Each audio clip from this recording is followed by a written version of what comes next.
Hey guys, welcome back to my channel. As you cannot see me, but I am here with my lovely wife, C-Cup Sarah, or just Sarah. You can also, I'm gonna have her link in the video, but I felt like bedtime conversations should be good, and I had a few questions to ask my wife. Let's get personal here, shall we? To you is we've been together for 3 beautiful years, very rocky and hard years, but how do you feel? I feel good. Is that all you're gonna say? You feel good? I mean, it's hard. I feel like I don't want to be like the typical like white heterosexual sexual couple who's like, oh, we fucking hate each other every day, but today is a special day, so I'm gonna talk about how much I love them. But in reality, like, relationships are fucking hard. It's been hard, but it's been good. We've made it 3 years.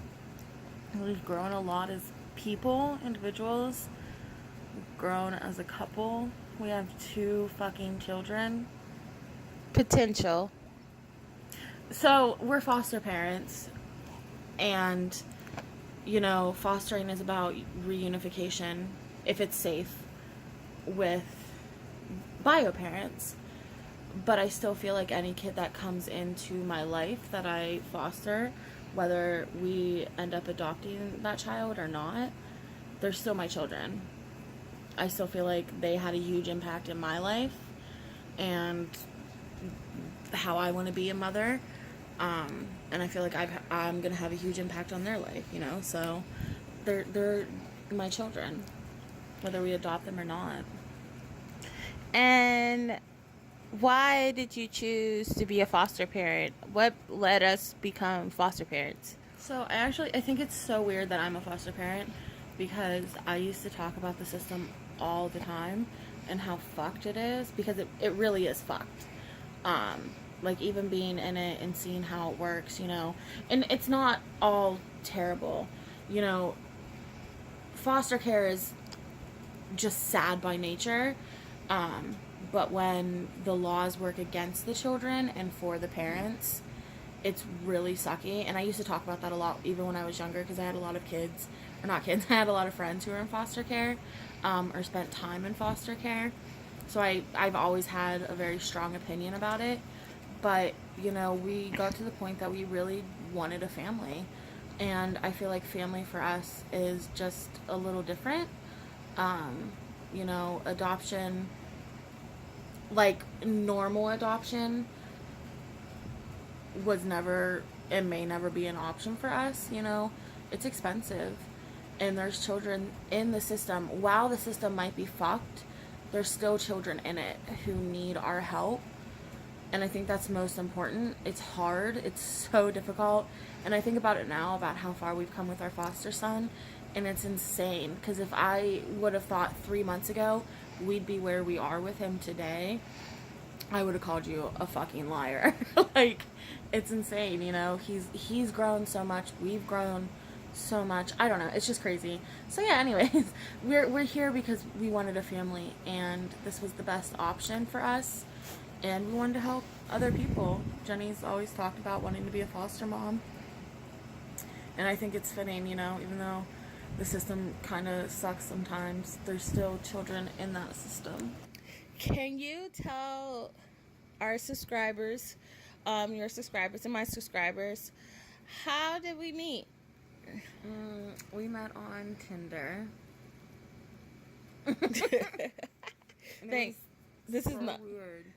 We met on Tinder. I mean, that's how we met. But I think it's strange because I am from a super small town, so I wasn't out to anybody but my friends, really. And my friends are just assholes. But, so I wasn't out to anybody but my friends. And I had, like, I knew then I used to identify as bisexual. So I was like, well, why am I not trying to date women? Why am I not looking for women on Tinder? Even though, like, when I was on Tinder, I wasn't really looking to date anybody. I was trying to be a hoe. And then I switched over to like boy or like men and women profiles, and I came across her and I was like, okay, she's real pretty. And then she messaged me, and then she drove 2 hours out of her way to see me every single day until we moved together. Not every single day, but a lot. Yeah. Can you tell them how we thought we were being catfished? Oh my gosh, we each thought we were catfishing. Like, I thought she was catfishing me, and she thought I was catfishing her. So I used to work at this gas station right off of the highway from the town right before my town, like the town I grew up in. So I used to work in this gas station. It's right off the highway, and I gave her the address of the gas station. And she's like texting me like, hey, I'm here, but like it's just an abandoned lot. There's nothing here. And I was like, what? Like, no. I was like, so I gave her directions on like how to get there, but then like I got off work. This is our first date. First time we're meeting each other like face to face. And I got off work and she would not answer her phone. And I'm at work in a small town with people who are homophobic as fuck. Like, and there's this black woman, like, sitting in her car by herself, and, like, I didn't want to freak her out at the time, but, like, now she knows, like, my hometown and shit, you know what I mean? But, yeah, so I was, like, freaking out. I was like, are you fucking kidding me? Like, why are you not answering your phone? I was freaking out. She did not park where I told her to park. Anywho, so it was like my coworkers were there, and only one person, my boss at the time, knew that I was dating a woman, and I was so freaked out that everybody was going to find out, because, like, I don't want to say that I was ashamed, but, like, it's scary when you live in a small town. You don't know how people are going to react. You work in a very public place. You see the same people every day. Majority of them are, like, old white men. So, yeah, we both thought we were catfishing each other, and I got to her car, and I was like, why did you not answer your phone? You're like, she's on her phone, like, on her phone, and I'm like, why did you not answer your phone? She goes, oh, I didn't know you called, and I was like, oh my god. But, yeah, so we both thought we were being catfished, and 3 years later, we haven't really spent a single day apart. We definitely U-hauled it. That was not the intention, though. The intention was for me to move out here to help me and one of my old friends find a place to live. He didn't do his part, so I ended up staying with her forever, and that was it. And, like, when I first moved in with her, she was, like, pretty new to the city, too, and, like, pretty new to, like, her own spot. So, like, her bed was on the floor, and I miss those days so much. Like, I love the life we have now. So I had sciatic. Right. And so she had a sciatica, I don't know how to say it, and we had to get a bed. But I miss those days so much. But, yeah, it was so funny. It's so weird to see, like, where we came from. And, like, I miss those days so much. I miss the bed on the floor, the little-ass TV on, like, one of those roll-away drawers from Walmart, like the plastic ones, and all of her clothes, and like those massive blue bins with the lids. I miss those days. That was my favorite apartment. And I had my girlfriend, which is my wife at the time, come in. She just loved it. She was like, this is so cute. 2 months after she was in with me, she goes, this is the smallest place ever. It wasn't even like small. It was just so put together wrong. Like, it made no sense. I love that place, and that bathroom was so nice. I took it for granted. There was so much room in there. Mm-hmm. But in the bedroom was like really nice and like had a lot of space, but like the kitchen made no sense. Like, you walked into the kitchen and there was literally so much room in there that was not used. And then you literally had this much counter space. There was a sink, this much counter space, and then you turned around and the stove was on the other counter. You had this much counter space. Like, it just didn't make any sense. But I do miss it, and I cried when we left. I should not left. That was the worst idea ever. It was like a troop or whatever. And we went out the one night. I think it was like my second time seeing her perform. Maybe the first. No, I think it was my second. I did like burlesque. Yeah. Esque. She danced and like was sexy and shit. So I think it was like the first or second time I've ever seen her like perform.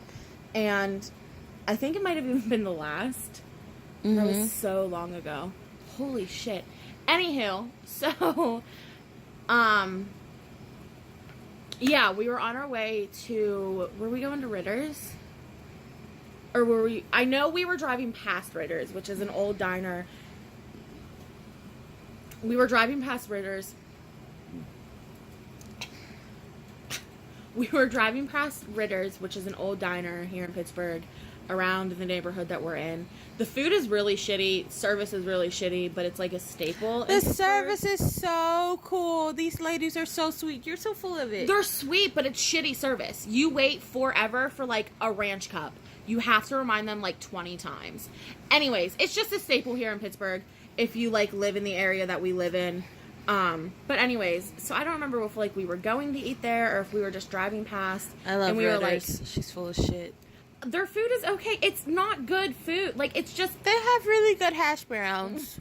Babe, we can buy those hash browns at Trader Joe's. I like Ritter's. If Ritter's ever see this video, I fucking love you. I didn't say you don't like Ritter's. We go to Ritter's often. It's such a shitty place. It is. Ask anybody in Pittsburgh. Yeah, that's what I thought. Anywho, I don't know if we were driving past Ritter's or if we were going to Ritter's, but we were by Ritter's. And I was like half tipsy, and this is not the reason I did it. She's drunk. But I was like, I want to marry you. And at that moment, like, when I said I want to marry you, like, I still don't think she understands this. Like, I meant we need to go get married now. Like, right now. I don't think she knows that until right this second. But, yeah, and I was like, I want to marry you. Will you marry me? And I can't believe that I'm admitting that. Yeah, because it took her forever, but actually, I was like, okay, we've been together for 6 months and 3. Yeah, it was 3 months. We've been together for 3 months. You waited until 6 months to properly propose. Yeah, I did. I waited to that whole year. No, babe. It was... I'm cold. I can't feel my feet. Maybe it was like the whole next year almost. Maybe. Yeah, I waited till No, the it perfect time, wasn't. and then we had that. I was in that financial It was thing. because it was 2016 when you... No, yeah, you... Wait. I waited. Did you propose...